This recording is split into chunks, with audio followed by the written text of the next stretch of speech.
Hello, ladies and gentlemen, and welcome back to the M&K Productions Podcast. I'm your host, Mac. Joined here, as usual, with my co-host with the most, Kristen, aka Miss Flamingo. Kristen, how you doing today? I'm doing fantastic, my man. What's going on? I can't complain. I cannot complain. I am chilling like a villain. We are back after a hiatus. You went on vacation, and I I've been just did. chilling. But we are back with another episode. Kristen, we have a special guest here today. Someone who has not been on in a minute. Yeah, the last time our guest was on was all the way back when we saw Morbius. That was a time. Oh my God. Remember, a lot of good laughs during that episode. But you may know her as Hannah. Hannah, the back, what is it? How do Hannah I pronounce it? Fictionista. Fictionista. Thank you. I didn't want to mispronounce it because I know you were also like, Yeah. you went I by a was different Glam name. Geek Guru before, Yeah, yeah. so that's what I knew you as. But thanks for joining us again, Hannah. It's so amazing to have you back on. Of Tell us what you've course. been up to. Oh my goodness, things are nonstop, as usual in life, but trying to read more this year, which definitely feeds into this, and still trying to watch more movies because I have been living more under a rock than I would like to. That's okay. Anything new on the page and on your website? Oh my goodness, it's been a minute, but I just put out a more fashion-oriented post that actually does have to do with books. It's bathing suits and beach Amazing. reads. Ooh. Ooh, okay. I'm excited to talk because there's been a lot of book to screen adaptations. I know you've been into a lot of them because I remember seeing you post, I think it may have been to your stories, but you saw Running Man, I think the same time I did when the movie came out. Yes, yes. So I have to ask you first as we dive into the topic of today's conversation about book to screen adaptations. Did you enjoy it? The Running Man? I did. That's actually an honorable mention for me today because Oh, I fabulous. enjoyed the movie more than the book, which doesn't normally That's happen for funny. me. That's I say the same thing. I'm glad I'm not the only one. Especially how that story ends. I mean, we talked about the film on the Hmm. podcast, but I felt the ending was kind of sad, and I was like, all right, whatever with that ending. But at least the ending for the film, it was fun. And I was so into it, with Glenn Powell and all that junk, and Josh Brolin, everybody was great in it. So I'm happy to see it. It had kind of a ending that felt it was worthy to show in the end than a I would depressing ending. agree. Yeah, So I was so surprised they ended the book like that, but yeah, it definitely fed into the better themes in the movie. Yeah, I yes. appreciated what they did with it. Yes. And Mac, are you ready to dive into today's discussion? Yes, I am. So today's discussion, we are going to be talking about some of our favorite book to film adaptations in celebration of Project Hail Mary. So us three, we have decided to go ahead and pick three of our favorite books. And I know like just us two, just between us three, I know it's gonna be just three different types of books, but I'm super excited. I think we can just get straight into it. I'll go with my first choice if you don't mind. Something super is coming. A new book fair is on its way. Get excited. The latest books and the greatest characters are almost here. Don't miss it. I'll start with mine. So I did a video on this one because, as you all know, I am a child of the 2000s, forced to live in Hmm. 2026, born to be 2020. Wait, forced to live in 2026, born to live in 2006. So this Okay. a series that has been near and dear to my heart, and that would be The Diary of a Wimpy Kid, the 2010 movie. It is such a classic. It's something where I love so much. It was Zachary Gordon, Robert Capron, Rachel Harris, Steve Zahn, and Devin Bostic. And we follow Greg Heffley as he attempts to, he attempts to navigate the high school life. So it Is it is high school or middle I school? mean, middle school. Why did I say high school? Yeah, it has a very stacked cast. You may recognize Chloe Grace Moretz. She's in this movie as Angie, who actually Angie's not in the book. You want to talk about faithful adaptations? Diver Wimpy Kid really does have like a faithful, really, like it's really faithful to the book if you think about it. Have y'all read Diver Wimpy Kid? No, because I wasn't Mm-mm. really into that, but I know, they were so popular at the time. It wasn't my style, but I know from like people around me watching them, they made three movies and then they made a failed follow-up with Alicia Silverstone, from what I remember. Yeah, we don't talk about that one. Oh no. Oh, but tell me more about why you love it. I like it because it is such a throwback to the 2010s, like the early 2000s. We're still trying to find our way with the book adaptation film movies. It wasn't serious, it wasn't like bad or anything, but like it was something where it is like it felt very homey. Like it felt. I watched this in middle school. Like there was a day where we all went in the auditorium and we watched it. It was something where it was just fun. It felt so like familiar. It felt very like just what's the word for it? Like it just felt like you can relate to it. Like it felt very down to earth. Like I know people always say like I like Roger Rules and everything like that, but I think the first Everyone Be Kid does a really good job of just feeling very homey and feeling just down to earth. And the score is amazing too. That has like, what do you want from me? I get the feeling you got to something. I got like that's it's so awesome. I read the first book like crazy, and they actually had a like a little behind the scenes book, like a kind of a tie-in book with it, Hmm. which was pretty cool. Love that. I Do love you it. have I love it. do you have a favorite character from the book? It's gotta be Roderick, of course. Devin Mossick. Roderick is like the best character. Roderick is like Everybody loves that guy. either it's Roderick or Steve Zahn as the dad as Frank is like the best because each movie he's kind of descending more and more into madness. And it's kind of fucking funny. It's when she's like, "Don't touch the Civil War figurines." I remember seeing that scene advertised when promotion for this movie was going out. So I It, don't know anything because I really didn't. I think I've only seen the first one and I never really had an interest to see the other ones. the Roderick Rules and Dog Days are pretty good. I just think that this one fits the scope of the first movie. And Roderick is the second one or Roderick Rules, Dog yeah. Days. Which is what it's weird because the first movie is from the first book, then the second movie is from the third book, or because the no. The second movie is the second book, Logic Rules, and then the third movie skips to the fourth one because Dog Days is the fourth one. They missed the last Hmm. straw, which was the green cover book, which is the third movie. Okay, gotcha. Okay. Well, what was so it was Diary of a Wimpy Kid as Yes. Mac's first choice. Hannah, what's your pick? All right, so I'm gonna start at the bottom of my list, build a little anticipation, if you will. Okay. I'm gonna start with Catching Fire from the Hunger Games trilogy. Oh, you're a Hunger Games fan? Yes, I was very much into the books when they came out. But even though, like, this was my favorite book of the trilogy, and the movie felt like a faithful adaptation that still, even though I knew what was going to happen, it kept me in it. I'm going, oh my gosh, I don't know if they're going to make it. Of course, I know they're going to make it. I read the book. Yeah. Yeah. But even though it's been a while since I've read it and since I've watched it, I do remember just being absolutely blown away by that movie and very, very happy that they honored my favorite book of the trilogy by not doing it dirty. Mm-hmm. Now I have to ask, Team Peter or Team Gale? You know, as a teenager, I was Team Gale. I was Team Gale as a Okay. teenager, but as an adult, Team PETA all the way. I've opened my eyes. Yeah. How about you? The Josh Hutcherson edits have gone so viral that Mhm. they're just so funny to laugh at. And I'll say, hey, I'm Team PETA. Why not? I really didn't have a preference for either or because I wasn't a crazy diehard Hunger Games fan.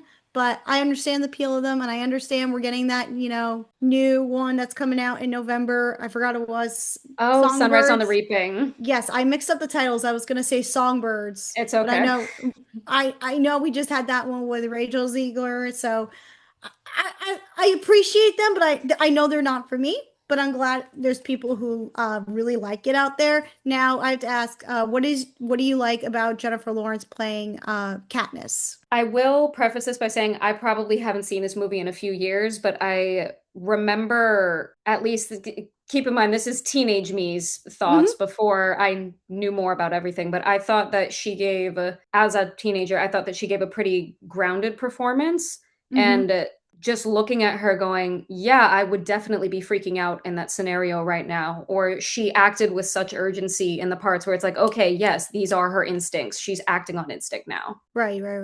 Okay, cool. And who directed the Catching Fire? Ooh, let me Google that real quick for you. Like I I said, you can forgot. tell that I have not seen it in a little while. That's okay. I'm gonna look it up myself because I What's haven't funny, I seen was just it. rewatching the Hunger Clarence Games. Lawrence. Oh, that was the one with Francis Walk the Lawrence. Line. Francis Lawrence. That's the one who just did Walk the Line. Not Ooh. Walk the Line, Okay. The Long Walk, excuse me. Oh, that was it. Oh, that's right. Yeah. Oh, I still haven't watched The Long Walk yet. You I'm are so missing out. behind. It is so I good. know. I want to watch it. same. Dylan and I want to have a movie night for that one. But going into my pick, I hate to say it. I know we just talked about it on the podcast, but I just loved the way this film turned out. I'm sorry. It's Project Hail Mary. Yeah. Fantastic pick. It is a fantastic pick and a movie that was so faithful to the book and did a great job of bringing the characters to the screen. You know, Rocky and Grace, just hands down incredible. I love James Ortiz and Ryan Gosling. I think they were the perfect casting choices to portray these characters. And Phil Lord and Christopher Miller are just fantastic directors. And seeing their filmography, the more I thought about it, it made sense that they decided to direct this film. And I loved everything about it. The space, it's sci-fi, it's comedy, there's action. I feel like I'm the least excited person when it comes to sci-fi, but I loved the way everything turned out. You don't even have to be a geek into science. You just have fun with it. Everything is smooth, and Project Hail Mary is fun. Same as it is as the book. I thought they did a really good job explaining stuff. Sandra Hüller is great. Everybody in this movie is fantastic. I especially love the fact that they included new stuff. Like one of my favorite scenes, I mentioned this in my review, Sandra Hüller saying "Sign of the Times." That was not something not in the book. And as a Mhm. Harry Styles fan, I appreciate that. Same. Yes. Same. But there was so much fun and love around the film and exploring friendship and seeing life what's outside of Earth. I think the movie is fantastic. You can hear all of our thoughts on the review if you listen to the episode. But Project Hail Mary, one of my favorites. Mac, what is your next pick? So my next pick, I'm gonna go with another kid's book. What do y'all know about Okay. Captain Underpants? Oh my I'm goodness. that was like thing just coming out. I think when I was in kindergarten. When was I had to see when the first book was published, but go off, Mac. I believe 2007. Captain The first Underpants. book? I think so. Yeah. Oh, I feel old. Oh my goodness. What's Oh my goodness. what year was it? Not the movie. The oh god, see, the Captain Underpants book was published in not 2000, 1997. Oh my God. So I was in preschool when that was just coming out. Yeah. I was not even A born. fresh 2-year-old. Yeah, oh my god, same. I love this movie so much. I'm so sad we never got a sequel. We did get Dogman, which is like a spin-off, like another book that the author wrote. But then like I'm so sad because we never got like another follow-up with this. And that's a great cast. It has like Kevin Hart, Ed Helms, who I think is funny in this actually, Thomas Middleditch, who plays awesome, and Nick Kroll, and something that's actually pretty funny. Nancy Cartwright is in it too. This is right, yeah. It's such a fun movie. Like, it is definitely like fun fact. I do remember they banned Captain Underpants for a minute in middle school because he was so guy in his underwear and Well, stuff it's like supposed that. to be silly. I don't think that should be a banned book, in my Yeah. opinion. I thought you were going to say it was banned because of the thing involving the ketchup packets in the toilet seats. That's why they didn't like it at my school. Oh, really? Well, Yeah, what is 'cause- that involved? See, Oh, I never read it. So- Okay, in one of the early Captain Underpants books, there was a prank that the kids played where they Oh, would yes. fold a ketchup packet in half. You would take 2 of them and you would put them underneath the little bumps on the underside of the toilet. So when someone sat down on the toilet, they would get ketchup all over them. Okay. Wise kids playing a prank. Okay. All right. But Mac, go off, King. I want to hear more about your love for Captain Underpants. It's just funny. It inspires kids to become comic book artists because they do have a thing called Fliporama. There's a scene where when Captain Underpants goes fight and like he flips the page, which is pretty funny. And it's like when you flip the page, it's like a motion of them fighting.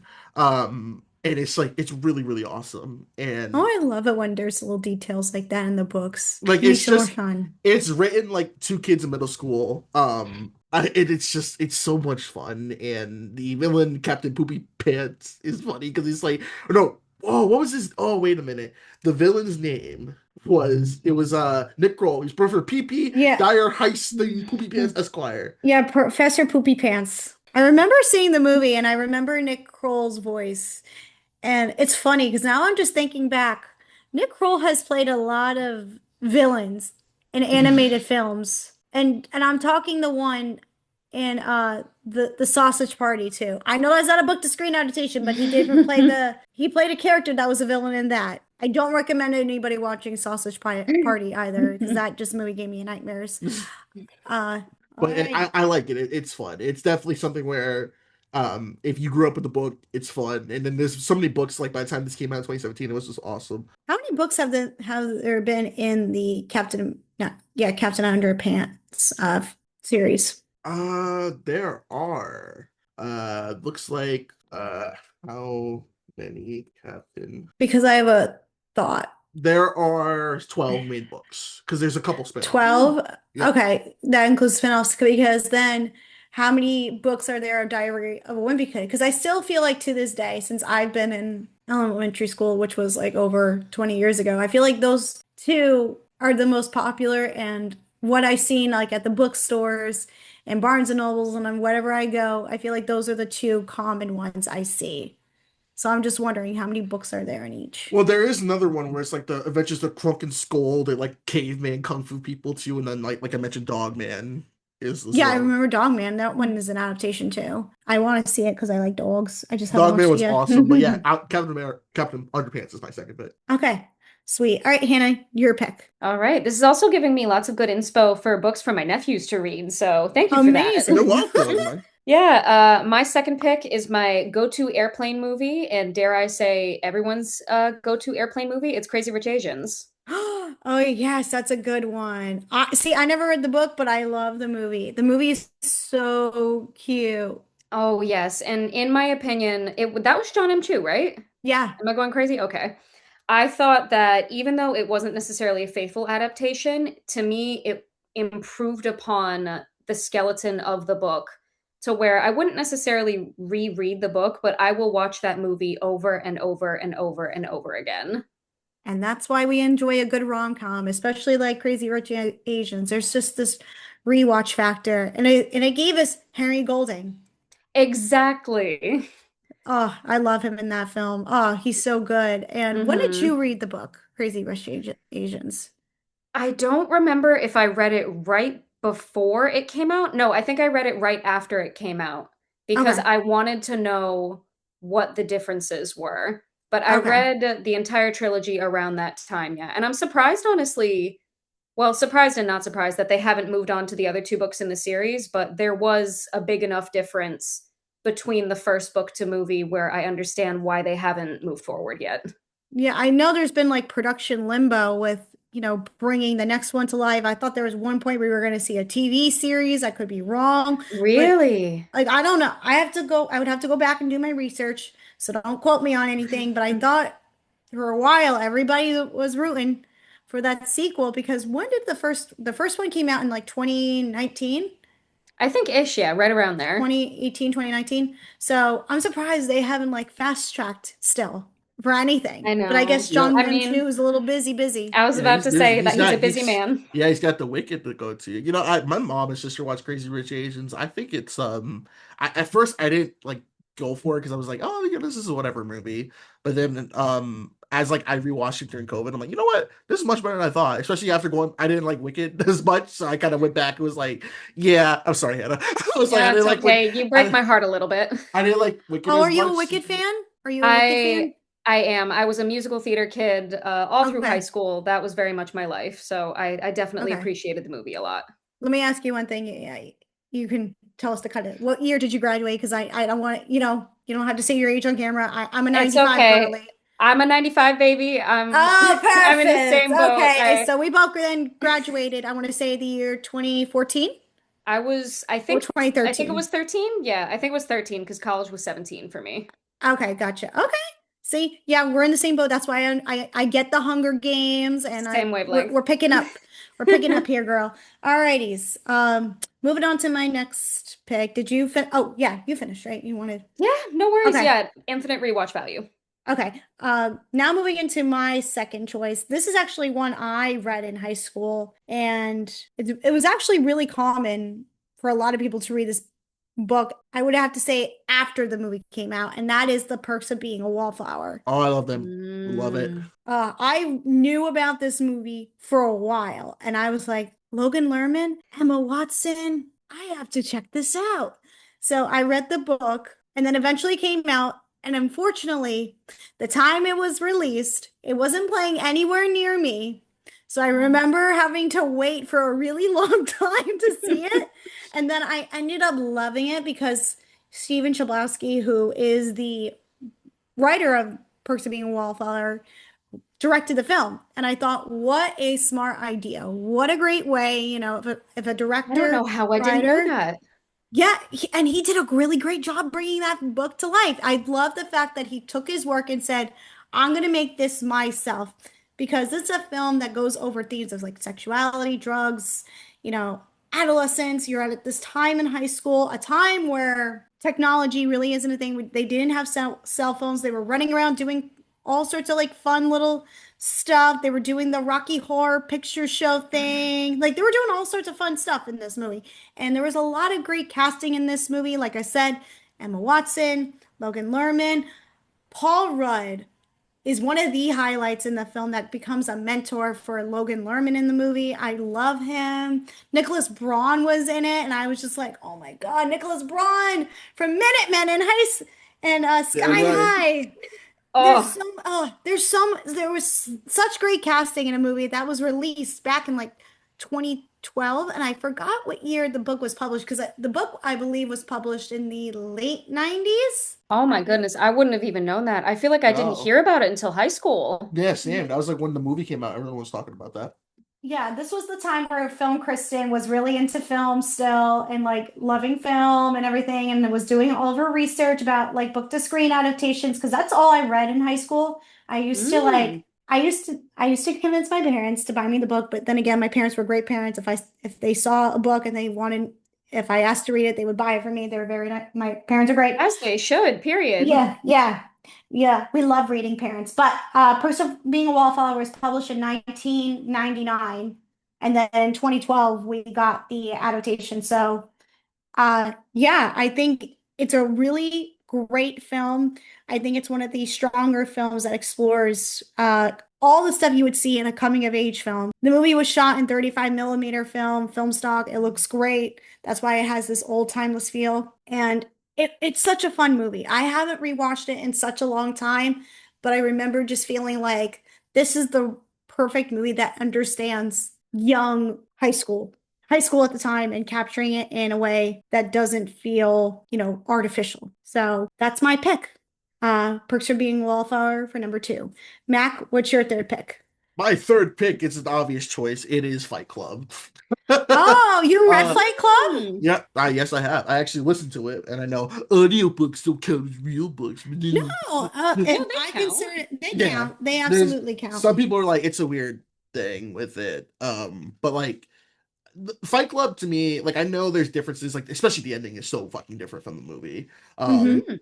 But I just love Fight Club. It is, I think I've said it's like one of my all-time favorite movies. It for a point it was my all-time favorite movie. I think I can still probably confidently say that. I'm excited for it to come back to theaters and get the Blu-ray 4K edition. I just think like the way they're able to kind of convey that story into the film, and I like I said, I know it's different, but they really keep the essence of the key plot points with it, especially like seeing that plot twist with you realizing who Tyler Durden is. I think Mhm. it's done, it works in the movie because if you're watching the movie, you can see like, okay, first time, like, okay, what's he talking about? You don't really know it. But then when you watch the movie enough times, you're like, oh, it's like a new version every single time, and I fucking love it.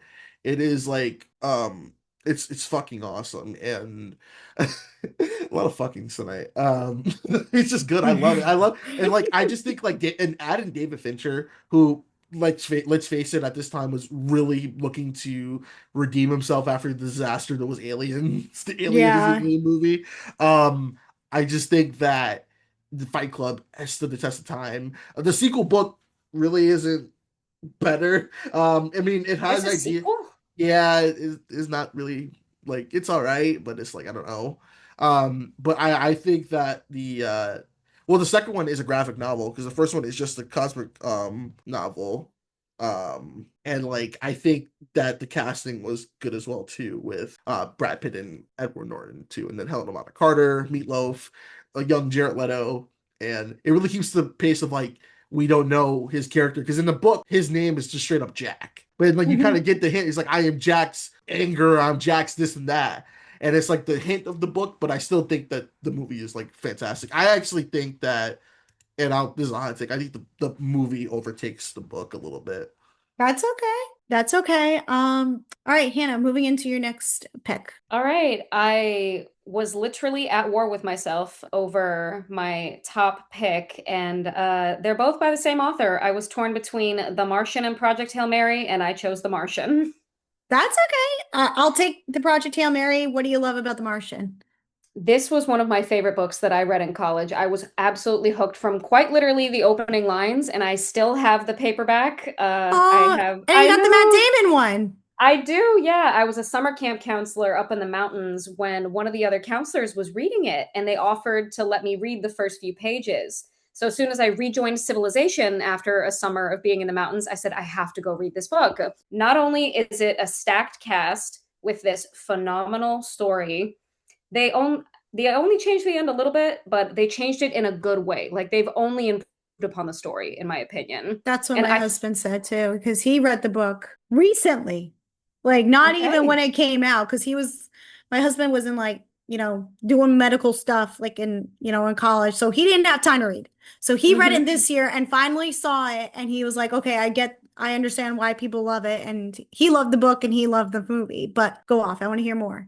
No worries. Yeah, this was one where it was a tried and true. I read the book and then I went back to college. We had a movie theater on campus that was pretty much right next to my sophomore year dorm, which was where I lived while I was on campus. Oh, I'm sure always at I the would be movie there theater.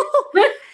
Yep. And I remember watching it with a friend who had seen it on the big screen already. She looked at me, she said, "You're going to have a good time. Like, I promise you, you're going to love this one." And I really, truly did. And how can you not with a cast like that with Matt Damon, Sebastian Stan, Jessica Chastain, Kristen Wiig, Donald Glover, Michael Pena? So, so good from beginning to end. Was there something in the book that surprised you when you read it and they did a really great job adapting it for the screen? From what Ooh. you can remember?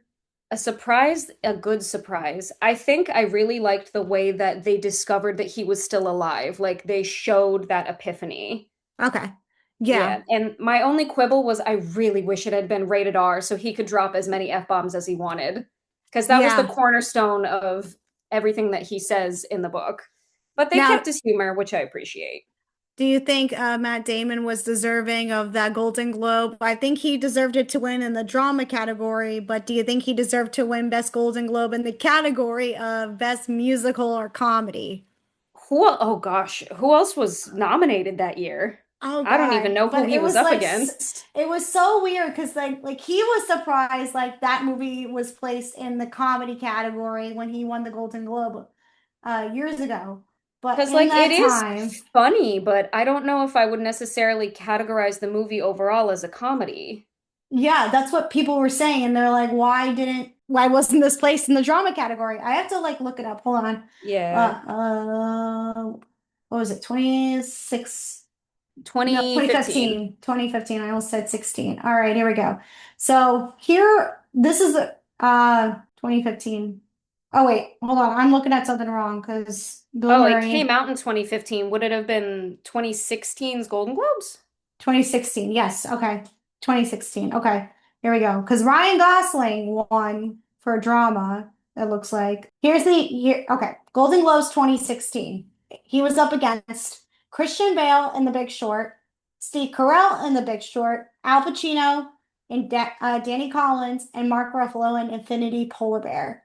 No, I mean, he had strong competition against The Big Short, but it makes sense he won because I think that's the best performance out of everybody that was nominated in that category.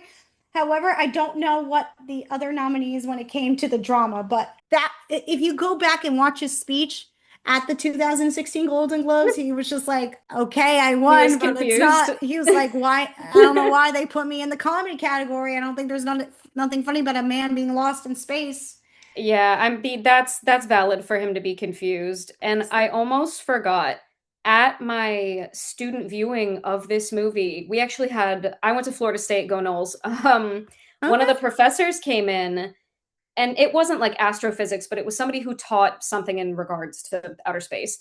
And he said that it is the most factually accurate book. Like everything in the book can actually happen except for the event that strands him on Mars in the first place. And he was like, if Right. that's the only thing that's not actually realistic, it's a pretty realistic book. I think there's just something about Andy Weir too. People just love his writing and they love his comedy. They love what he brings to, all the drama. So it's nice to know that we had two strong, faithful adaptations, The Martian and Project Hail Mary. All we need next is Artemis. I actually have to read that next. I did a book swap with a family member. I literally had just finished reading Project Hail Mary, and he had just finished reading Artemis. So Artemis I have to Fowl? read Artemis. Yeah, and there was something online saying like Jenna Ortega could be the lead. You missed what I said. Artemis Fowl. No! Don't bring me back. Don't bring me back to 2020. And that was a book to screen adaptation. Oh God! If we had enough time today, I'd say we talk about like the worst ones because there's so much. Artemis Fowl, Lovely Bones, Mortal Engines, Ready Player One, Percy Jackson. I would throw Ballad of Songbirds and Snakes in there as a Yep. Hunger Games person. Oh, really? Oh, okay. Alrighty, so now moving on to my final pick. I do want to say some shout outs, acknowledgments. I want to acknowledge Marley and Me. I love that one. The Help, one I grew up watching. Aquamarine, Cold Storage which was a Ooh. recent Joe Keery film. I really loved the way that film turned out, and a movie that also does a great job honoring the book. War Horse. Mickey, I will say 17. I feel like there's some good and there's some bad in Mickey 17, but it was called Mickey 7, and most recently The Housemaid. But my last major pick would have to be Gone Girl, directed by David Fincher, going back to your pick, Mac, about David Fincher and Fight Club. So there was something about Gone Girl that did everything just right with the suspense, thriller, drama, with the casting and David Fincher understanding the material and just giving audiences a true movie that feels very 80s inspired, like Basic Instincts in a way, like going back to like those types of films. There's something about Gone Girl that felt so different coming from 2014 when the film was released. I loved every single minute of it. Yes, there are like very minor changes, but everything to me was great. Like I have a different appreciation for the movie, and I have a different appreciation for the book, because this movie, it shows the commentary on the media, it shows sexual politics and gender dynamics, but what really brings this movie together is Rosamund Pike's performance. I mean, she's stellar as Amy Duncan. Stellar. I think to this day she was still deserving an Oscar, because I think she nails the performance. But I love Gone Girl. There was at one point where I was like studying Gone Girl, I feel like every single day, because I was trying to learn the shots. I was trying to learn like the process of making it. I was rewatching the commentary when I got my David Fincher like Blu-ray copy. I was rewatching his commentary like over and over and over again. I really need to rewatch it. But I remember when it came with my Blu-ray of it, they actually gave me a copy of the children's book that the character's parents wrote in honor of Amy. Amazing Amy? Yeah. Ooh. Yeah. Oh my gosh. Yeah, if you bought the Blu-ray when it came out at the time, and this was, I don't know if they did it for the DVD copy, but it came with the copy of the book Amazing Amy, and I thought that was such a little strong like piece of marketing material to add to the physical media part of the collection, because I think at the time it was like $30. Nowadays, when you want to get a copy like that, that's going to be like $50-$60. So I'm so happy this movie came out at a time where I can financially afford to buy a copy like that. But yes, I loved what they did with Gone Girl, and seeing how it doesn't go like the general route for a thriller. And especially when you see the twist, like I read the book and I remember like dropping it and seeing like, the hot take about, Amy. And I was like, wait, what? And then I saw it in the film because I went to this movie with my mom, my aunt who had read it, and my sister. And I remember my mom's reaction when when she saw Amy alive in the car, my mom was freaking out. She was like, what do you mean she's alive? You mean Ben Affleck didn't do it? I was like, yes, Mom, Ben Affleck did not do it. So yeah, Gone Girl, strong pick. Love it. So yeah, there's no right answers, but that's the right answer. I Yes, couldn't yeah. because I haven't read the book, but you are correct. Like if I had read the book, that would probably be my answer. That is an amazing movie. Yeah, it's an amazing movie, and it's not the only book that has been brought to life from Gillian Flynn or Gillian Flynn. She has a few other books that have been adapted. That one of them is actually going to be adapted once again for HBO Max, and that is I think it's like, what is it? It's the one that Charlize Theron was in. Hold on, I gotta find it. It was That wasn't Sharp Objects, was it? no, Sharp Objects was hers, but hold on 1 second. Gillian Flynn, I should have been more prepared with this. Dark Places is actually going to be adapted again because that was that was the one with Charlize Theron, and now they're going to adapt it again for HBO. But Sharp Objects was also Flynn as well. But to this day, Gone Girl is what she's known for. So, but I'm happy to see Dark Places is getting the reboot because that one was not a good movie. But I am going to read the book this time. I'm going to do something I never usually do. Yes, Dark Places came out, but I am going to read the book, and then I'm going to see the new series that comes out on HBO Max whenever that gets released. So yeah, but those are my picks. Oh yeah, I think this has been a good thing. Yeah. I feel like they all connected in some way. They all stemmed away from like books that we enjoyed as children in high school. And then we have our David Fincher picks. We got our rom-com picks. We got our Andy Weir picks. So I'm so happy that like a lot of these were really, really strong picks. Ooh. So. Same. And then I have a question for you guys if you'll entertain it. Yes. We have gotten a lot of TV series adapted from books. Are there any that you guys are loving? Because I will tell everyone and their mother that they should read and watch Slow Horses on Apple TV. Oh, yeah. I haven't read Slow Horses, but I've only read 2 TV ones, book to TV adaptations. I did Lessons in Chemistry, which was my first book, which got me back into reading. So I have that on my Kindle. I have to add that. Oh, gosh. I have so much on my TBR. That's okay. You got plenty of time. Love the fact that people are reading and also watching good stuff. I say for me right now, it's definitely going to be the Percy Jackson series. Oh yes. Oh yeah. So it's so much. I love the movies. I know that Rick Riordan hates the movies, but I do appreciate the books for being more faithful. Mm-hmm. I miss what you were saying, but I agree with it. My connection is bad. Sorry, y'all. But one other book that I did read that was recently adapted was We Were Liars. I've heard that show was good. Well, I think we can wrap up this episode. I mean, I'm surprised you didn't mention your girl, Kristen, Colleen Hoover. No, I didn't mention her. She's not totally my girl, but we'll see how it turns out. I love the clarification. You're like, take it back a little bit. I'm sorry. I've read Colleen Hoover, but she is not my girl. I will say Frida is my girl. I'm excited to see what more adaptation Frida. Oh my goodness, I can't even talk. I'm excited to see what adaptations Frida McFadden has in store. She has a bunch coming up. I love The Housemaid. We are getting The Housemaid too. So very excited to read that. I just read The Surrogate Mother, and that's getting adapted. And I really want Mikey Madison to play the lead in that book. It's the character I want her to play would be the villain, and I think she would play a really good villain. We've seen her play the villain in Scream. We can see her do it again. So, yeah.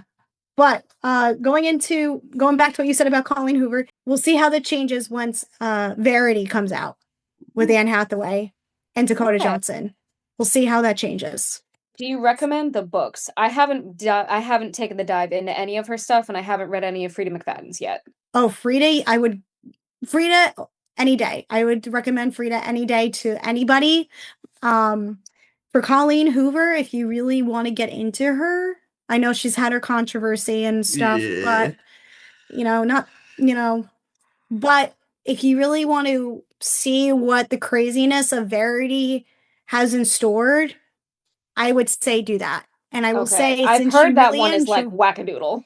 it is wackadoodle, and I will Wackadoodle. say, and it makes sense since I brought up Gone Girl. If you enjoyed Gone Girl, Love read Gone that one. Girl. That Yeah, I was know. pretty good. So read Verity. I think you'll have a good time with that one. But all right, folks, that's going to do it for this edition of the podcast. Kristen, what do we got coming up? Okay, so we have some fun episodes planned. Next time, Mac, we're going back into the world of Mario. Yahoo! Yahoo! Yeah, that's right. We're going back to the world of Mario and Super Mario. What is it? Galaxy? I don't know. I just Super Mario Galaxy. Right. I just call it Mario. Oh, That shows how much of a fan I am. but I'm excited. We got a lot to talk about. I have not seen it yet, but I just know it's a lot of people have a lot of opinions on it. And then we're also going to revisit a classic from the 90s, Ice Cream Man, in honor of Eli Roth's take on the Ice Cream Man, which will be in theaters this summer. I'm so excited. I love the Ice Cream Man. That trailer looks so cool. Yeah, we'll see. I mean, if he did good, delivering us a fun comedy about Thanksgiving, let's see how he can do making audiences scared with an ice cream man. Yeah. But Hannah, where can the good folks find you? All right. You can find me on Instagram at hannahfictionista. It's like fashionista, but with fiction. And then my website is still glamgeekguru.com. And I am on Substack under at hannahfictionista. I'm starting to follow more people on Substack, so I'll give you a follow. So now that I'll follow back. I love Substack. I gotta make my account, but I bookmark everybody who I want to read articles from. So I will certainly do that. So appreciate you. Yes, of course. But alrighty, Mac, this has been our time, right? Yes, you can follow us on YouTube at the M&K Productions Podcast, our Instagram, same name. Make sure you donate to our Patreon. Every dollar helps. Until next time, I've been Mac. This has been Kristen. This has been Hannah, and you've been listening to another edition of the M&K Productions Podcast. Peace. Bye. Bye.